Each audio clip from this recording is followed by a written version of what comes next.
And I prefer them to fly for 2 or 3 years before I put them to stock. Oh, it's another thing when I buy a bird from a guy, then it will go to the stock if I buy it for stock. And I don't really buy birds to fly. I'll buy a bird from a guy that I want to.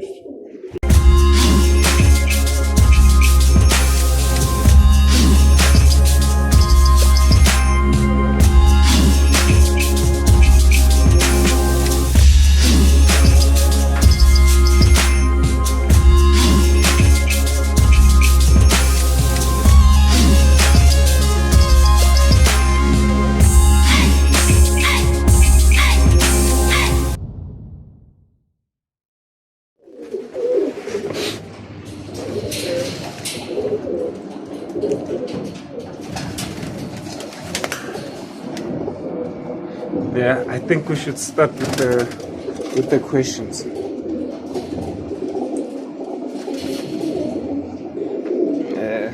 Yeah, perfect. Just there. Okay.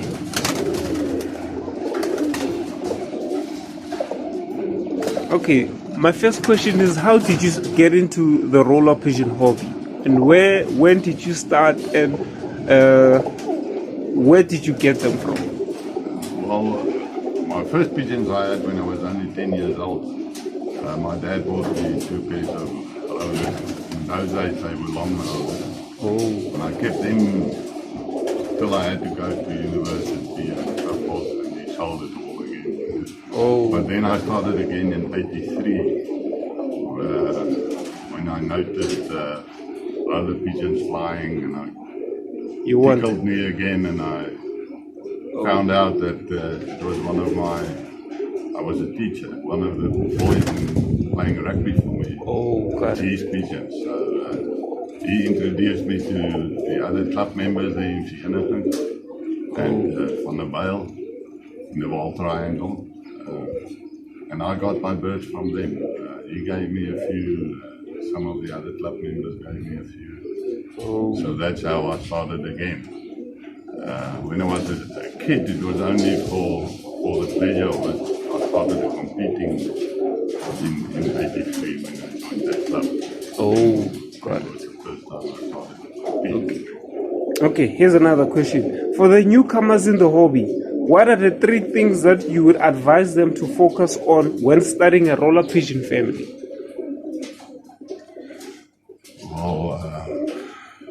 If possible, go around and have a look at pigeons, fanciers. Let them fly a kit for you and see how the birds are doing. And try to get the birds from them if you are satisfied with what you see. Got it. And it's even better if you see a good roller in the air, try to get their parents. Got it. And you can breed that. Well, hopefully you can breed that same quality that's flying already. Got it. And as I said, color doesn't really matter. It's about the roll and to control the roll. Because as you know, roll down doesn't count. It doesn't count. Yeah, that's true. Okay, here's the third one. Does the size of the loft where you keep your birds have an impact or an effect on how your pigeons perform in the air? Not really. I think they enjoy sunny lofts more than. But I don't. If you handle them correctly and so forth, I don't think it will be a difference. Feeding is of course very important. Feeding. What you feed them and how much. Okay, here's another one. How do you choose a mentor if you are a newbie? Because there are people who would rather say, come to my place, I'll sell you this and that, and it ends up not being a mentorship. It ends up becoming a business, someone trying to just make money out of you buying his birds. Yeah, no, for myself, I'm in it for the pleasure of it. I'm not in it to make money. Oh, Anything. got it. So, if there's a newcomer, I'll rather give him good birds to breed from. Or lend him Got it. some good birds to borrow from. How would I pick a mentor? Well, guys that whose kids perform. I'll try to get birds from them. Oh, okay. Here's another one. There are people that have started their family of birds from a cock or from a hen. Which one do you prefer, a hen or a cock, and why? Well, I don't prefer, there's no preference. If it's a good bird, it's a good bird. I try to use it to breed from. But from time to time, if you go back in your stock book, you'll see that a certain cock performs properly. Or a hen. Got it. It doesn't really matter. If you've got a good bird, whether it's a hen or a cock.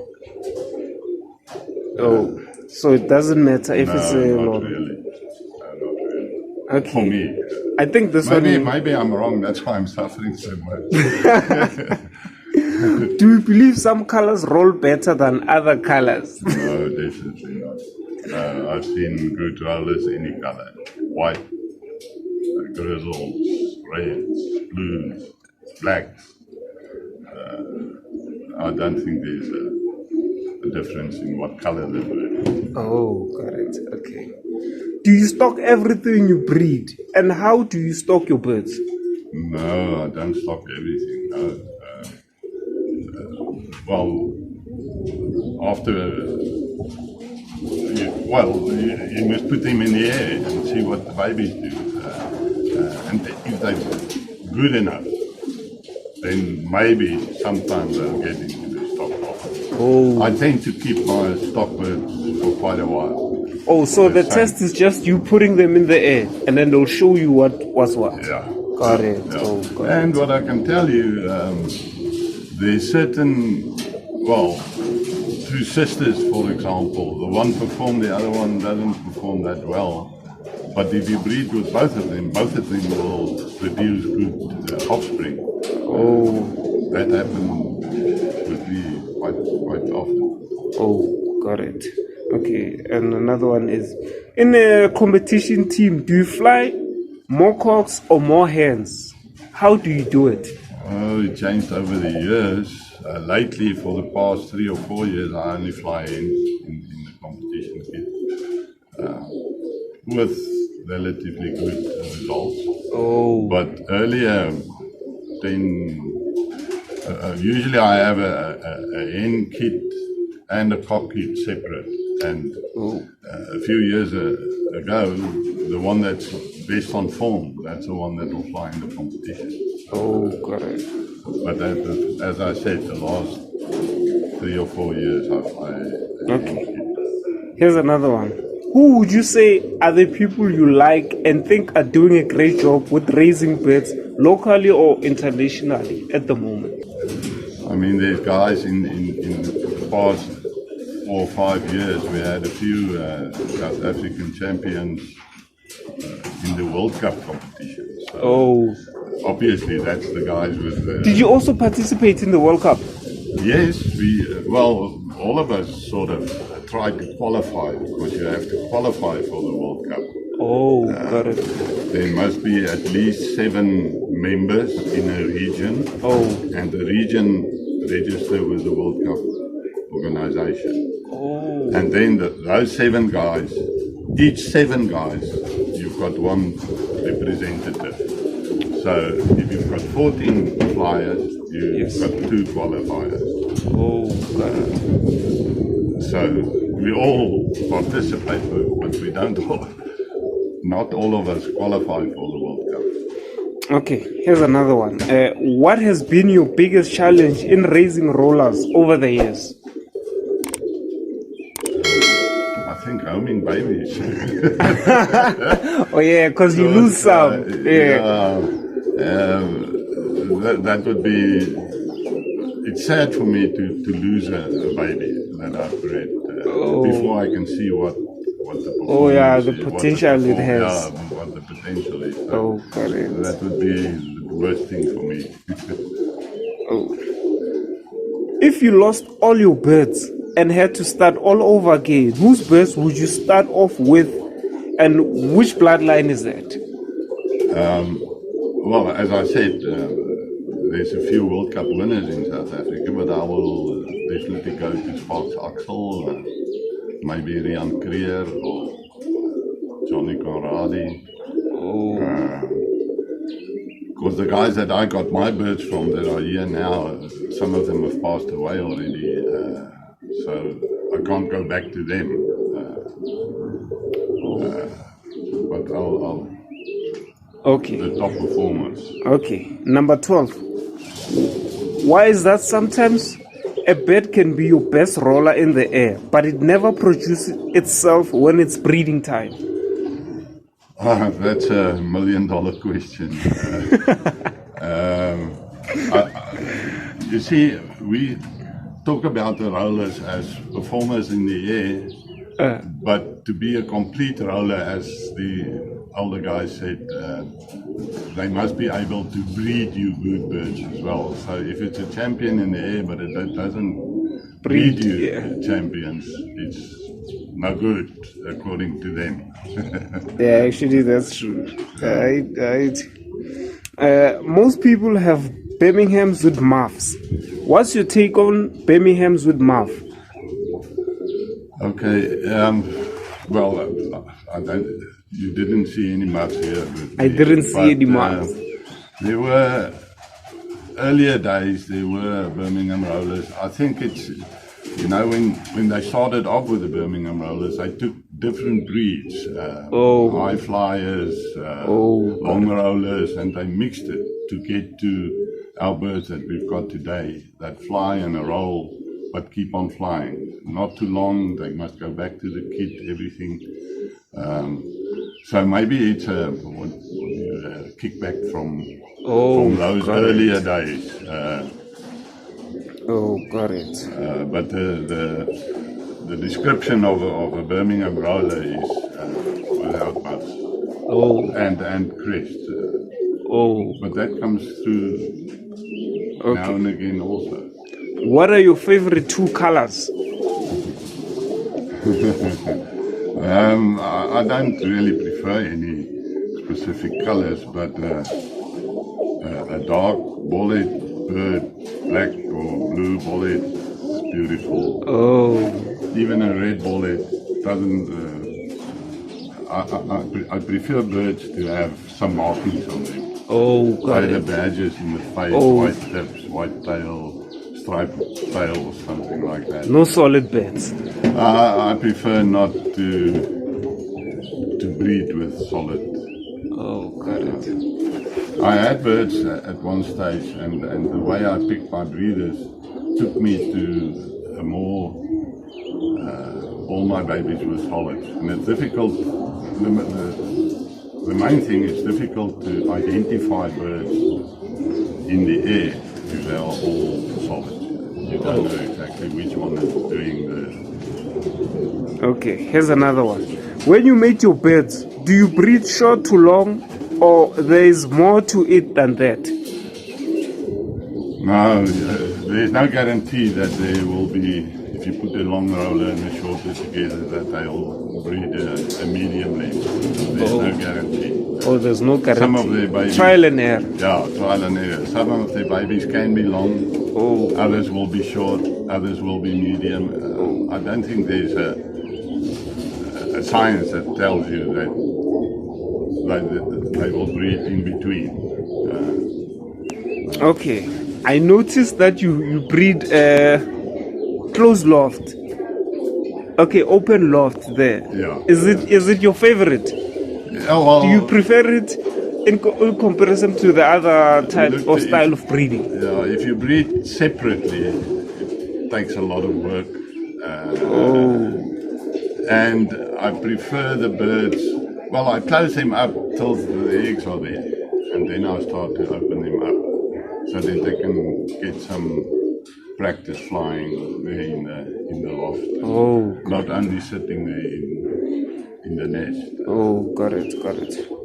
What do you think about roll downs?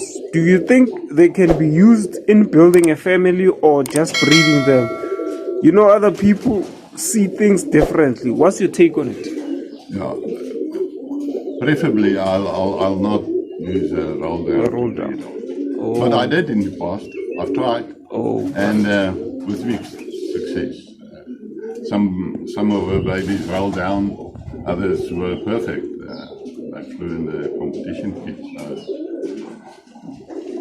Okay. But I prefer not to use a roll down. And there's a difference between a roll down and a mistake. Oh. If they come down to land and they start to roll and they hit the roof or something, that's not an error for me. A roll down is birds that fly high. And they close and start to roll, and they just keep on rolling until they hit the ground or something. Oh, so that's a roll down. I won't use that, definitely. Oh, okay.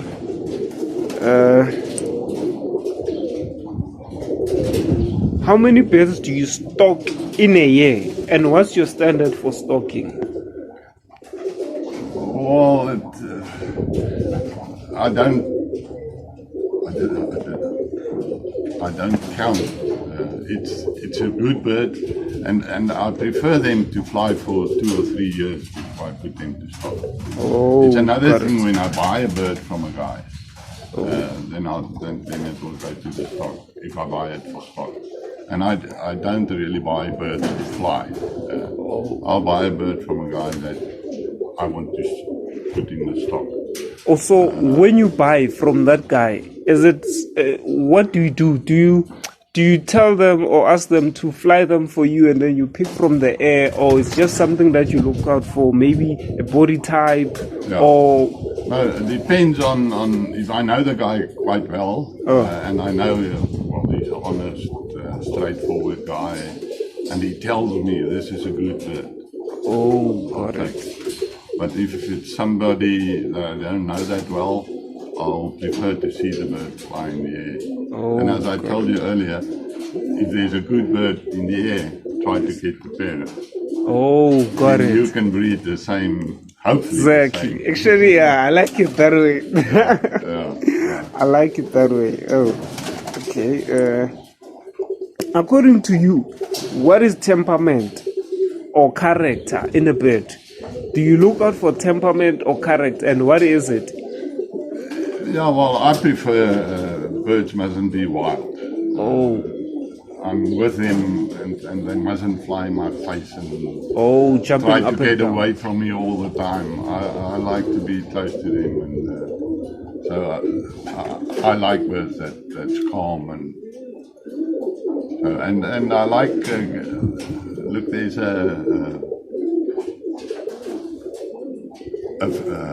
rules when you show Birmingham rollers. Oh, yes. There's rules of how it must look like, the head, the body, and the length of the feathers and all that. So to see a nice looking bird. Got it. I'm a sucker for a good looking bird. Okay, here's another one. When should your young birds start coming into their role? I've seen birds that start coming into their role at 3 months or 8 months. Like, is there a time that you need to look them up to check, to expect them to start rolling, or they'll just roll on their own whenever? Yeah, but look, there's nothing that you can do to push on them to start roll. They must develop, get fit and so forth. But I prefer birds that start to get into the role after 3 months. Normally what I've found is that if a bird starts to roll after 2-3 weeks, they don't last. With us living with all the rules around, they haven't learned to control the roll yet. So they make mistakes and they die. fall down. Well, not fall down, but fall. Oh, yeah. Break a wing or whatever. So I prefer birds to start rolling youngsters after 3 months. Okay, here's another one. In a week, how many times do you fly your birds? And how do you train your birds? Well, after the molting season, I keep my birds in for the molting season. That's from, say, more or less November to February. Oh, got it. So it's more or less 4 months that I keep them in. The youngsters I will still fly, but the older birds I'll keep them in. And in the beginning, when they were in for 4 months, I'll fly them as often as possible. Okay, to get them fit again. But when they're fit, I think twice a week is enough to fly them when they're fit. Oh, got but to get them fit, fly them. Can I expand on that question? Is it advisable to fly birds that are molting? Like, how do you do it? No, I don't like to fly birds that's still molting. But although there's guys that say that it doesn't matter. But especially the last main feathers on the wing. Oh, got it. I wait till that last one is about halfway out, then I'll start to fly it. Oh, got it. Oh, so that's when you need to wait for it. Yeah, wait for that last feather to come. Oh. Flight. Okay, in your understanding, what is selective breeding? Do you, I don't know if you know selective breeding. Selective breeding? Yeah. Where you take a family that rolls this way alone, or maybe you take maybe a family that kids or comes in a roll probably early than in comparison to the other family. Yeah. No. Well, as I said, I tried to get my babies in a roll, like to get them into a roll after 3 months. So if I've got a family that's wait till 10 months or 12 months, then I'll try to get birds in to help to get them to get into a roll earlier. Okay, here's another one. Do you believe that there are flying birds and breeding birds? By that I mean birds that should never see the air and their purpose is to breed only. And that there are flying birds that shouldn't be bred, but just flown and nothing else. No. Well, yes and no. As I said, if you've got a bird that the performance in the air is not what you're looking for, I mean, you're not going to put it in the stock lot. Oh, yeah, got it. 100%. And sometimes when you've got a quality breeding bird, say it's a hen, and she's 10 years, 11, 12 years old, to keep her blood, you will make a brother, a daughter and a son together to keep her blood in there. That's one way of doing it. Brother and sister. Or you can mate her to one of her sons to try to keep that blood. Okay, here's another one. When you're pairing your birds, do you give them any medication or special food for them to produce you good babies?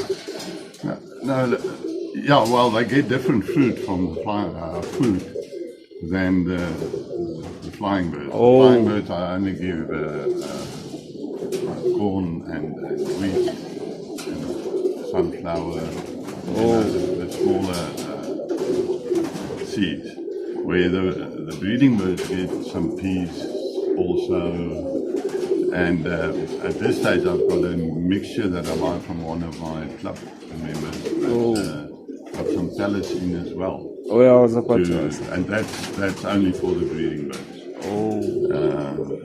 So they get different food, but as soon as the babies come out of the breeding loft, they're onto the smaller seeds, and that's the way I do it.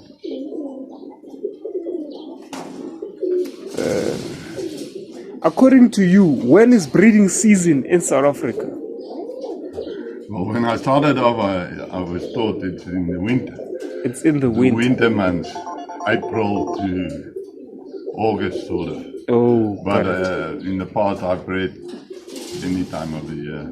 The first time I can recall when I bred in November, December, it was very successful. All the eggs were fertilized. I had an excellent breeding season. And then I tried it again and it didn't go that well. So Oh, got it. a lot of guys believe to look at nature. When the birds start to make nests and so forth, you mate up your birds. So that's from now, August, September. Okay. Here's another one. I've heard people say that you shouldn't breed red to red because you tend to get birds that will become too long and crashes or roll down. Yeah, I don't think that's a reason really why birds roll down. It's not the color, it's the genes that makes a bird roll down. I don't think it's the color. I prefer to clash colors, meaning I put a red to a blue or a black. But sometimes it's not possible. If you breed in a certain family and you want to keep in that family, you have to mate red to red, black to black, or blue to blue. Got it. But I don't think the color has something to do with roll down. I think it's the genes. Okay. If you like this video, you better subscribe to Lifestyle of a Roller Pigeon Fancier or your pigeons are going to roll down if you don't in your next fly.